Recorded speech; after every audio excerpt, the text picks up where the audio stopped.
Hit director Prashanth Varma different situation లో ఉన్నారు. Zombie Reddy, Hanuman లాంటి బ్లాక్ బస్టర్స్ తర్వాత ఈ డైరెక్టర్ తో సినిమాలు చేసేందుకు నిర్మాతలు పోటీ పడ్డారు. పోటీ పడి మరి అడ్వాన్స్లు కూడా ఇచ్చారు. కానీ ఇప్పుడు ఆ నిర్మాతల్లో ఎవరి నెంబర్ ముందొస్తుంది?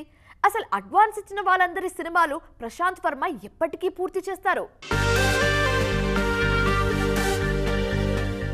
జాంబీ రెడ్డి, హనుమాన్ సినిమాల సక్సెస్ తో టాలీవుడ్ లో మోస్ట్ వాంటెడ్ డైరెక్టర్ గా మారిపోయారు Prashanth Varma.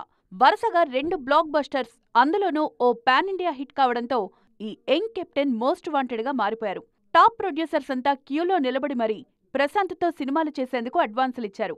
Already cinematic universe లో భాగంగా వరుసగా సూపర్ హీరో సినిమాలు ప్లాన్ చేసిన ప్రశాంత్ వర్మ ఎవరికీ నో చెప్పకుండా అడ్వాన్సులు తీసేసుకున్నారు.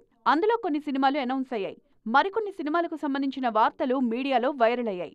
కానీ ప్రశాంత్ కొత్త ప్రాజెక్టు మాత్రం ఇంతవరకు స్టార్ట్ కాలేదు. ప్రశాంత్ వర్మ కొత్త సినిమా స్టార్ట్ చేయకపోవడంతో అడ్వాన్సులిచ్చిన నిర్మాతలు ఫీల్ అవుతున్నారన్న వార్తలు వైరల్ అవుతున్నాయి.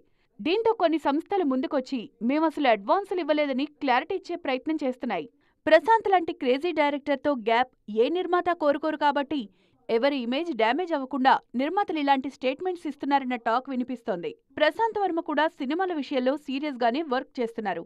ఆల్రెడీ తీసుకున్న అడ్వాన్సులతో ఆ సినిమాలకు సంబంధించిన స్క్రిప్ట్ వర్క్ పూర్తి చేసే పనిలో ఉన్నారు. అయితే ముందే ఏ స్క్రిప్ట్ ఫైనల్ అవుతుంది, ఏ సినిమా పట్టాలెక్కుతుంది అన్న విషయంలో మాత్రం క్లారిటీ రావడం లేదు. ఈ వార్తలపై క్లారిటీ కోసం ప్రశాంత్ను సంప్రదించే ప్రయత్నం చేసినా ఆయన స్పందించలేదు.